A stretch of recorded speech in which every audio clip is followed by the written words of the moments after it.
मेरा नाम सुमेरा है और मैं पंजाब के एक गांव की रहने वाली हूँ। मेरे वालिद का शुमार गांव के एक छोटे से जिम्मेदारों में होता है। मैं उनकी इकलौती औलाद थी, इसलिए उन्होंने मुझे पढ़ा लिखा कर डॉक्टर बना दिया। मैं गायनोकोलॉजिस्ट डॉक्टर थी, इसलिए मैंने गांव में अपना क्लिनिक बना लिया। मगर वहां पर मेरा क्लिनिक कामयाब ना हुआ, क्योंकि यहाँ के ज्यादातर लोग गरीब थे और यहाँ की औरतें अपना इलाज दाई से करवाती थीं। फिर मेरे बाबा ने मुझे लाहौर शहर में अपना क्लिनिक बना दिया। यहाँ पर तो मैं खूब पैसा कमाने लगी थी, क्योंकि यहाँ मेरा क्लिनिक अच्छा खासा चल पड़ा था। मुझे नौकरी करने का शौक नहीं था, इसलिए सुबह से शाम तक मैं अपने क्लिनिक पर रहती और खलूस दिल से लोगों का इलाज करती। मैंने अपनी रिहाइश भी लाहौर शहर में रखी हुई थी। कुछ ही अरसे में मेरी शोहरत दूर दूर तक फैल गई। मेरे क्लिनिक खोलने से पहले ही बाहर औरतों का एक हजूम लगा होता था। अब मुझ अकेले से ये क्लिनिक नहीं संभाला जाता था, इसलिए मैंने अपने पास एक खातून नर्स रख ली, जो यहाँ के करीबी इलाके से थी और बहुत ही दीनदार, नेक और पर्दा करने वाली थी। ये मेरे पास रहती तो मुझे तसल्ली रहती। किसी मरीज को चेक करने में भी कोई हिचकिचाहट ना होती थी। कुछ अरसा गुजरा तो मेरी नर्स नगीन ने मुझे बताया, आप क्लिनिक से थक कर घर जाती हैं, आपके लिए घर के काम और खाना बनाना बहुत मुश्किल होता होगा, क्यों ना मैं आपके लिए कोई काम करने वाली ले आऊं। मैंने कहा, ये तो बहुत अच्छी बात होगी, रुपए पैसे की भी कमी नहीं है, तुम मुझे कोई काम करने वाली ला दो जो मेरे सारे घर के काम कर लिया करे।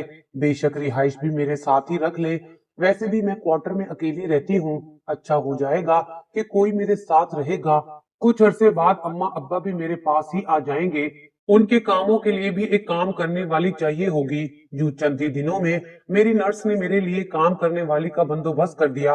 मगर वो बड़ी दिल सोज औरत थी, बड़ी चुपचाप रहने वाली, बस खामोशी से काम करती और कमरे में जाकर सो जाती। मुझे उसने कभी तंग नहीं किया था। अलबत्ता अस्पताल में आने वाले हर केस को वो बड़ी दिलचस्पी से सुनती थी। घर आते ही मुझसे पूछती, बाजी आपका दिन कैसा रहा? तो मैं उसे सारे दिन की आप बीती सुनाती। गर्ज ये कि उसे मरीजों की कहानियां सुनने में बड़ी दिलचस्पी थी। एक दिन जबकि मैं अपने क्लिनिक में बैठी किसी काम में मसरूफ थी, कि मेरे क्लिनिक के दरवाजे पर जोर जोर से शोर की आवाजें आने लगी। आवाजें तो ऐसी थी जैसे कोई चोरी या डकैती हो गई हो और चोर अंदर आने की कोशिश कर रहा हो। मुझे परेशानी हुई तो मैं फौरन अपने क्लिनिक से बाहर आ गई। देखा तो सिक्योरिटी गार्ड एक औरत को अंदर आने से रोक रहा था। मुझे बड़ी हैरत हुई। मैंने सिक्योरिटी वालों को डांटा तो सिक्योरिटी वालों ने मुझे बताया कि इस औरत के पास कोई फीस नहीं है, ना ही पर्ची है, ये बस आपके पास वैसे ही मिलने के लिए आना चाहती है। और जब हमने इसे रोका तो ये लड़ाई झगड़े पर उतर आई। मैंने कहा कि कोई बात नहीं, बगैर पर्ची के ही इसे मेरे कमरे में भेज दो। ये सुनकर औरत बहुत खुश हुई। वो उन लोगों से लड़ लड़कर थक चुकी थी, चेहरा लाल सुर्ख हो चुका था, मगर देखने में किसी शरीफ घराने की लगती थी। बड़ी सी चादर में खुद को सर से पांव तक लपेट रखा था। मेरी इजाजत मिलने पर वो खुश हो गई, फौरन ही अंदर मेरे क्लिनिक में आ गई। उसे देखकर मुझे हैरत हुई थी। वो औरत हामला थी, उसने खुद को बड़ी मुश्किल से छुपा रखा था। मैंने उसको बैठते ही कहा, क्या बात है, तुम उम्मीद से हो फिर भी इन लोगों से लड़ पड़ी? तुम्हें अपने बच्चे का भी कोई ख्याल नहीं है? तुम्हारा नाम क्या है? मैंने कहा तो वो डरी सहमी सर हिलाने लगी। जी, मेरा नाम हादिया है। तो हादिया, अब ये बताओ तुम्हारा मसला क्या है? मैंने गौर से उसकी तरफ देखते हुए कहा था। उसकी आंखों के नीचे नील पड़े हुए थे, जिसको देखकर लगता था कि वो घरेलू तशद्दुद का निशाना भी बनी रही है। हादिया, ये तुम्हारा शोहर क्या तुम्हें मारता पीटता है? मेरी बात पर उसने नफी में सर हिला दिया और बोली, नहीं जी, मेरा शोहर तो बहुत अच्छा है, मुझे मेरे ससुर ने मारा है। उस औरत के मुंह से ये बात सुनकर मेरे तो 14 तबक रोशन हो गए थे। मुझे तो बहुत गुस्सा आया। दिल किया कि अभी पुलिस को बुलवाकर ये केस उनके हवाले कर दूं, ताकि ससुर को पता चले कि कैसे बहू पर हाथ उठाया जाता है। मगर उस औरत ने हाथ जोड़कर मुझे ये सब करने से रोक दिया। मैंने उससे कहा कि ससुर ने तुम्हें क्यों मारा? ये तो बहुत गलत बात है। क्या तुम्हारा ससुर तुम्हारे शौहर के सामने तुम्हें मारता है? हादिया मेरी बात सुनकर खामोश हो गई। जी, कभी कभी सामने भी मार देता है, मगर मेरे शौहर को फर्क नहीं पड़ता, उसे लगता है कि कसूर मेरा ही है। हादिया रोने लगी, बीबी जी, मुझे माफ कर दें, मेरे पास पैसे नहीं हैं। मैंने लोगों से सुन रखा था کہ आप बहुत अच्छा इलाज करती हो, इसीलिए मैं इस उम्मीद से आपके पास आई हूँ। मैंने कई बार डॉक्टर के पास जाने की कोशिश की, मगर मेरे शौहर ने मुझे पैसे नहीं दिए, तो इसीलिए मैंने आज ये सब किया। तब आपने मुझे अंदर आने की इजाजत दी। आपका बहुत शुक्रिया। ये कहकर वो मेरे आगे हाथ जोड़ने लगी, तो मैंने उसे रोक दिया। खैर, फिर उसने मुझसे बातें शुरू की। मालूम हुआ कि वो एक गरीब घराने से ताल्लुक रखती है। उसको तो 2 वक्त का खाना भी ठीक से नहीं मिलता। हादिया, तुम्हें मुझसे कोई पैसे चाहिए, कोई रकम चाहिए तो बताओ, मैं तुम्हारी मदद कर देती हूँ। मैंने कहा तो वो बोली, बीबी जी, आप मुझे रकम ना दो, बस मुझे एक दवा दे दो। किस चीज की दवा? बीबी जी, मैं तकरीबन 3 माह से उम्मीद से हूँ, मगर मैं ये बच्चा पैदा नहीं करना चाहती। मेरा शौहर बेटा चाहता है और वो बेटे की खातिर मुझ पर अजीब अजीब से तजर्बे करता है, जिससे मुझे बड़ी अजियत होती है। मगर मैं जानती हूँ मेरी इस बार भी बेटी पैदा होगी और मेरा शौहर मुझे मार मार के घर से निकाल देगा। इससे पहले भी मेरे साथ ऐसे हो चुका है। अब मेरे शौहर ने कहा है कि अगर तुमने इस बार भी बेटी पैदा की तो मैं तुझे घर से निकाल दूंगा और तेरी बाकी बेटियों को भी तुझसे छीन लूंगा। वैसे भी वो एक बेटी की शादी कर चुका है, वो भी बहुत कम उम्री में ब्याही गई है। ऐसे इलाके में ब्याह कर भेजा है कि मुझे उस बेचारी का सुराग तक नहीं मिला कि वो कहाँ गई। मुझे लगता है उसे मेरे शौहर ने बेच दिया है, क्योंकि उसकी शादी के ओज उन लोगों ने मेरे शौहर को 50,000 रुपए की रकम अदा की थी। अब मुझे अपनी बेटियों के नसीब से डर लगता है, क्योंकि उनका बाप उनकी शादी किसी अच्छी जगह नहीं करेगा और ये बेचारियां जमाने में रुल जाएंगी। मैं उसकी बात सुनकर बहुत परेशान हुई थी। तो तुम अब क्या चाहती हो? आप मेरा बच्चा खत्म करने की दवा दे दो। मुझे पता है कि मेरे यहाँ बेटी ही पैदा होगी। आप बेशक चेक करके देख लो। मुझे पता है मेरी बेटी होगी तो मेरा शौहर मार मार के मुझे खत्म कर देगा और पता नहीं कि मैं जिंदा बचूंगी भी या नहीं। और मेरी बेटी जो पैदा होगी उसका ना जाने क्या हशर करेगा। मैंने हादिया को तसल्ली दी। अरे भाई, क्या पता इस बार तुम्हारा बेटा पैदा हो जाए। अब वो बाजिद हो गई कि मुझे ये बता दो कि मेरा बच्चा होगा या बच्ची। अगर बेटी हुई तो मैं उसे अभी इसी वक्त खत्म कर दूंगी, जाया कर दूंगी। अगर बेटा हुआ तो रख लूंगी। मैंने कहा, बीबी, बेटा होगा या बेटी, इस बात का पता तो चौथे महीने ही चलेगा। अलबत्ता मैं तुमसे वादा करती हूँ कि अगर तुम्हारी बेटी हुई तो मैं तुम्हें बच्चा जाया करने की दवा जरूर दूंगी। लेकिन तुम हौसला रखो, अब तुम 1 महीने के बाद आना। क्या पता तुम्हारा बेटा हो, तुम्हारे शौहर के सारे गिले खत्म हो जाएं। मेरी बात सुनकर वो पुर उम्मीद हो गई। मैंने उससे कुछ बाकी मसाइल भी पूछे जो सिर्फ बेटे की बार ही होते हैं। उसने बताया कि ऐसा ही है।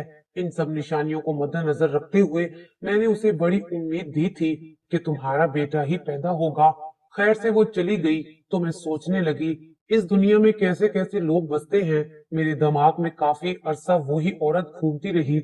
मैंने सिक्योरिटी गार्ड को भी कह दिया था कि अगली बार अगर ये खातून आए तो इनको बगैर पर्ची के ही मेरे पास ले आना। ठीक 1 महीना गुजरा तो हादिया दोबारा आई। कहने लगी कि आपने मुझे महीने के बाद आने का कहा था, अब आप मुझे चेक करके बता दें। मैंने उसका अल्ट्रासाउंड किया। बदकिस्मती से इस बार भी उसके यहाँ बेटी ही पैदा होने वाली थी। मैंने उसे सच बता दिया तो वो रोने लगी, मेरी मिन्नतें करने लगी, मेरे पांव पड़ गई। बोली कि ये बच्ची जाया कर दो। अब अगर मेरे शौहर को पता चला तो वो मेरे साथ कुछ भी कर सकता है। उसने बड़ी नाउम्मीदी से कहा था, देखो हादिया, 4 महीने के बाद बच्चा जाया करना मुश्किल हो जाता है। इससे तुम्हारी जान को भी खतरा होगा। अलबत्ता तुम ऐसा कर सकती हो कि तुम अपना ये बच्चा मुझे दे दो। मैं इसे अपने पास रखूंगी, इसे पालूंगी। मतलब अब तुम्हारा इलाज मैं करूंगी, तुम्हें अस्पताल में रखूंगी। बेटी होगी तो मुझे दे देना। मैं तुम्हारे शौहर से कह दूंगी कि बच्ची पैदा हुई थी और मर गई है। जाहिर है उसे बेटियों से कोई दिलचस्पी तो है नहीं, तो उसे मैं ले जाऊंगी। तुम्हारी जान भी बच जाएगी। तुम्हारे सर पर किसी मासूम जान के कत्ल का इल्जाम भी नहीं रहेगा। हादिया मेरी बात सुनकर कुछ परेशान सी हुई, लेकिन फिर थोड़ी ही देर में मान गई। बोली कि ऐसा ठीक है, मैं भी अपनी बच्ची को मारना नहीं चाहती, लेकिन अपने शोहर के डर की वजह से मैं अपनी बच्ची को रख कर उसकी जिंदगी बर्बाद नहीं करना चाहती। मैंने उससे वादा किया, तुम्हारा सारा खर्चा मैं अदा करूंगी, बस तुम कुछ अरसा सब्र करो, और जब तुम्हारी बच्ची पैदा हो जाएगी तो मुझे दे देना। मैं तो वैसे भी किसी बच्ची की तलाश में हूँ जिसे मैं पाल कर बड़ा कर सकूं, क्योंकि मैं शादी नहीं करना चाहती। मैंने ये बात हादिया को बताई तो मेरी आंखों में भी आंसू झलमलाने लगे। बहुत पहले मेरा दिल टूट चुका था। मेडिकल की सेकंड ईयर की ही बात है, जब मैंने एक शख्स को अपना दिल दिया था और उसने मुझे पामाल करके रख दिया। बाज़ औक़ात तो मुझे खुद पर यकीन नहीं आता था कि मुझसे इतना बड़ा गुनाह भी हुआ था, मगर अब मैं सब कुछ भुलाकर जिंदगी में आगे बढ़ चुकी थी, सो शादी नहीं करना चाहती थी। मैंने कहा कि तुम्हारी बच्ची को मैं अपने पास रखूंगी। वो औरत बड़ी खुश हुई, बोली कि मैं 8वें महीने में आपके पास आऊंगी, आप मेरा इलाज कीजिएगा, फिर बच्ची आपकी हो जाएगी तो मैं हमेशा के लिए आजाद हो जाऊंगी। मैंने उसे उम्मीद देकर घर भेज दिया, लेकिन आज मैं घर आई तो मेरा दिल भरा हुआ था। घर आते ही मेरी काम वाली चाय लेकर मेरे पास आकर बैठ गई। मैंने आज उसके साथ अपने दिल का बोझ हल्का किया, बताया कि क्या हुआ था मेरे साथ, और आज मैंने एक औरत की बच्ची पालने की जिम्मेदारी ले ली है। मेरी बात सुनकर वो खुश होने लगी। फिर ना जाने क्या हुआ, वो चौंक पड़ी, कहने लगी, बीबी जी, हालात बहुत खराब हैं, कहीं वो औरत धोखेबाज तो नहीं है। मैंने उसे यकीन दिलाया कि नहीं, ऐसी कोई बात नहीं है। कुछ और भी चीजें थी जो मुझसे मेरी काम वाली ने पूछी तो मैंने उसको बता दी। उसने मुझे उम्मीद दिलाई कि वो भी बच्चे का बहुत ख्याल रखेगी, सो मैं कोशिश करूं कि किसी न किसी तरह उस बच्चे को घर ही ले आऊं। अब मैं रोज उसी औरत के बारे में सोचती, वक्त कब गुजर गया कुछ पता ही ना चला। वो औरत मेरे क्लिनिक में अपने आखिरी दिनों में दाखिल हो गई थी। उसके शोहर ने भी उसको इजाजत दे रखी थी, क्योंकि उसका शोहर उस पर कोई खर्चा नहीं करना चाहता था और सारा खर्चा मैंने ही उठाया था। मैंने उसको अस्पताल में दाखिल किया, उसका बहुत ख्याल रखा। बिल आखिर 1 महीने बाद जब उसने अपनी बच्ची पैदा की तो मेरी खुशी की इंतहा ना थी, मगर अभी बच्ची लेबर रूम में ही थी कि हादिया ने रोना धोना मचा दिया। खुदा के लिए बीबी जी, मेरी बच्ची को मेरे सामने मत लाना, इसे जल्दी से घर भिजवा दो। अगर मेरे शोहर को पता चला कि मेरी बच्ची जिंदा है तो वो इसे छीनने की कोशिश करेगा, यकीनन उसकी जान ले लेगा। मैंने भी हादिया को इस तरह चिल्लाते हुए और डरते हुए देखा तो अपनी नर्स नगीन के हाथ बच्ची अपने घर भिजवा दी। वैसे भी मेरी काम करने वाली को पहले से ही सब कुछ मालूम था कि आज बच्ची के पैदा होने का दिन है, तो मैंने उसके लिए कुछ कपड़े खिलौने वगैरह ला रखे थे। ये सारी खरीदारी मैंने अपनी काम वाली के साथ ही की थी। बेफिक्र होकर मैंने नगीन को वो बच्ची थमा दी। यूं वो बच्ची 1 घंटे में मेरे घर पहुंच गई। मुझे बेहद इत्मीनान था। वो औरत भी मेरा शुक्रिया अदा करने लगी और बोली कि आपने मेरी बहुत मदद की, अल्लाह ताला आपको इसका अजर जरूर देगा। मैं ये बातें ही कर रही थी कि उसका शोहर कमरे में दाखिल हुआ। अचानक से वो अपने शोहर को देखकर डर से गई।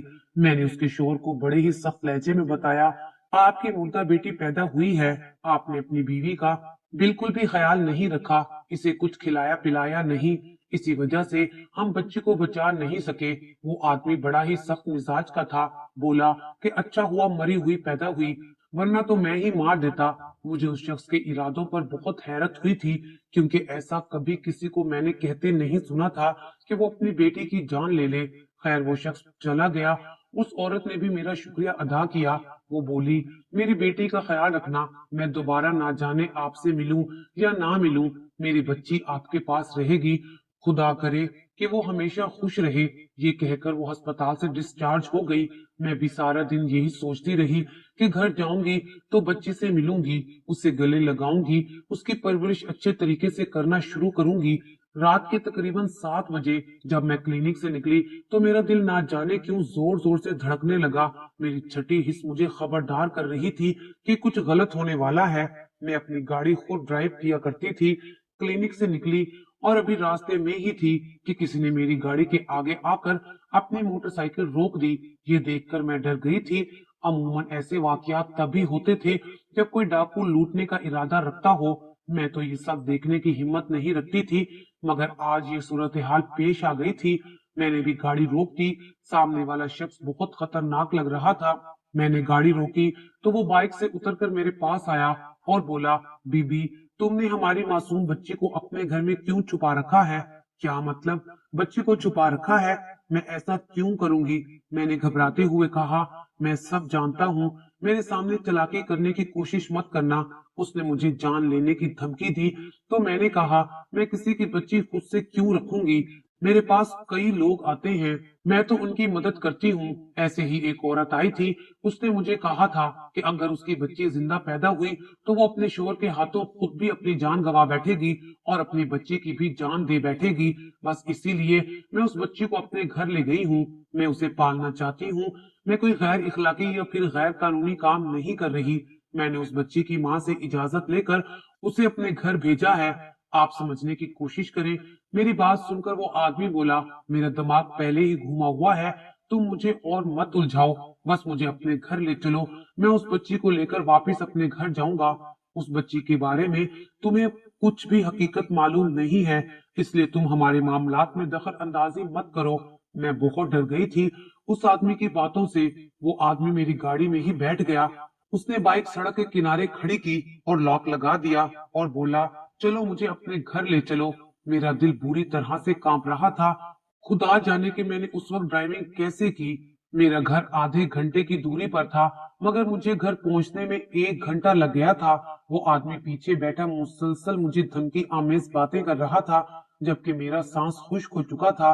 उस घर में तो मेरी अम्मा अब्बा भी नहीं थे, ना ही कोई और मर्द मेरी हिफाजत के लिए यहाँ मौजूद था। मेरा दिल किसी सूखे पत्ते की तरह कांप रहा था। मैंने चलती गाड़ी में अपनी नौकरानी के नंबर पर एक मैसेज कर दिया था कि तुम बच्ची को कहीं छुपा लो और अपनी हिफाजत के लिए पुलिस को कॉल कर दो। मेरी नौकरानी मैट्रिक पास थी, वो मैसेज वगैरह पढ़ लेती थी। जब मैंने घर के आगे गाड़ी रोकी तो वो आदमी बोला, चलो जाकर बच्ची को ले आओ या फिर मैं तुम्हारे साथ चलूं, और हाँ, चालाकी दिखाने की कोशिश मत करना। मैंने उस आदमी से 2 मिनट की मोहलत मांगी और अंदर आ गई। घर में मेरी काम वाली और बच्ची गायब थी, यानी कि मेरा मैसेज काम कर गया था। मगर अभी तक पुलिस नहीं आई थी, इसलिए मैंने उस आदमी के सामने नया ड्रामा शुरू कर दिया। मैं फौरन से भागती हुई बाहर आई। मेरी आंखों में आंसू थे। उस आदमी के आगे हाथ जोड़ने लगी, खुदा के लिए मुझे माफ कर दो, मैंने उस बच्ची को कहीं गायब नहीं किया, वो खुद कहीं चली गई है। वो आदमी चिल्लाते हुए बोला, तुम्हारा दिमाग तो खराब नहीं हो गया? भला एक दिन की बच्ची खुद कैसे कहीं जा सकती है? तुमने उसे कहीं रखा हुआ होगा, जल्दी बताओ। उस आदमी ने चीख सी मारी तो मैं डर गई। भाई, तुम बेशक मेरा सारा घर छान मारो, मेरे घर में एक नौकरानी रखी थी, नर्स के हाथों मैंने बच्ची को यहाँ भिजवाया था। तुम खुदा के लिए ऐसा मत करो, मेरे लिए मुसीबत खड़ी ना करो। यहाँ लोग मुझे जानते हैं, तुम्हें मैं सब कुछ बताने को तैयार हूँ। वो आदमी मेरे रोने धोने पर नरम पड़ गया। तब मैंने उससे पूछा कि उस बच्ची के पीछे सब लोग इतने क्यों परेशान हैं, जबकि उस बच्ची की माँ तो ये कह रही थी कि उसके शोहर ने उसको मारा है। वो अब कभी भी अपनी बच्ची को अपने घर नहीं ले जा सकती। शोहर को भी मैंने कहा था कि तुम्हारी बच्ची मुर्दा पैदा हुई है। मेरी बात सुनकर वो आदमी चिल्ला उठा कि ये सब झूठ है, हमने उसको बच्ची को मारने की धमकी कभी नहीं दी, वो खुद ही अपनी हरकतों की वजह से इस हाल को पहुंची है। ये बात सुनकर मैं हैरान रह गई। क्या उस औरत ने मुझसे झूठ बोला था? जी हाँ, उसने झूठ बोला। असल में हम लोग एक पीर घराने से ताल्लुक रखते हैं, हम अपनी औरतों पर जुल्म नहीं करते। ये औरत जो आपके पास आई थी वो मेरी बहन है, उसने अपनी मर्जी से शादी की है। हमने उसे बहुत रोका कि कुछ अरसा ठहर जाओ, हम तुम्हारी शादी खुद करेंगे, मगर वो ना मानी और हमारे एक गरीब अजीज से शादी कर ली। हमारी बहन ने हम सबको धोखा दिया और अब जबकि बच्ची पैदा हुई है तो वो अस्पताल में दे आई है, जबकि उस बच्चे के बारे में हमारे पीरों का कहना है कि ये बच्ची बड़ी ही नसीबों वाली है, बड़ी होकर ये हमारे खानदान का नाम रोशन करेगी। मगर मेरी बहन ने झूठ बोलकर ये बच्ची आपको दे दी है, क्योंकि उन लोगों के पास खाने पीने के पैसे नहीं हैं। ये बच्ची मैं हर हाल में अपने साथ ले जाऊंगा। अभी वो आदमी यही बातें बता रहा था कि मेरे दरवाजे पर पुलिस आ गई और साथ में मेरी नुकरानी और बच्ची भी आ गई। मैंने सारी बात पुलिस वालों को बता दी। पुलिस वालों ने उसी वक्त उस बच्ची के वालिदैन को बुला लिया और सारी तफ्तीशें करने के बाद ये पता चला कि बच्ची के वालिदैन झूठे हैं, उन्होंने सब झूठ बोला था। वो गुर्बत की वजह से अपनी बच्ची से जान छुड़वाना चाहते थे, जबकि उस बच्ची के खानदान वाले उसको अपने साथ ले जाना चाहते थे। वो अपना खून किसी को भी नहीं देना चाहते थे। काफी देर बहस करने के बाद पुलिस वालों ने उन सबकी सुलह करवा दी, बच्ची को मां के हवाले किया और उस बच्ची के वालिदैन ने सबसे माफी मांगी। फिर उस आदमी ने मुझसे भी माफी मांगी जिसने मुझे हरासा करने की कोशिश की थी। उसका तरीका तो गलत था, मगर मैंने अल्लाह के वास्ते उसे माफ कर दिया। पुलिस ने सुलहनामा लिखवाया, उस पर सबके दस्तखत और अंगूठे लगवाए और फिर वो सब यहाँ से चले गए। उस बच्ची को भी अपने साथ ले गए। बच्ची के जाते ही मैं बहुत उदास हो गई। मैं सारी रात सो न सकी। अगले रोज मेरे वालिदैन आ गए। वो मुझे कब से शादी का कह रहे थे, मगर मैंने शादी ना करने का फैसला किया था। मगर अब मैंने अपना फैसला बदला और शादी के लिए हाँ कर दी थी। आज मेरी शादी को 5 साल गुजर गए हैं। मेरे 2 बच्चे हैं। शोहर भी बहुत प्यार करने वाला मिला है। मगर मैं जब भी ये वाकया याद करती हूँ तो मेरी आंखों में आंसू आ जाते हैं। सच कहते हैं कि जब औरत को बहुत ज्यादा डराया धमकाया जाता है तो वो इंतहाई कदम उठा लेती है।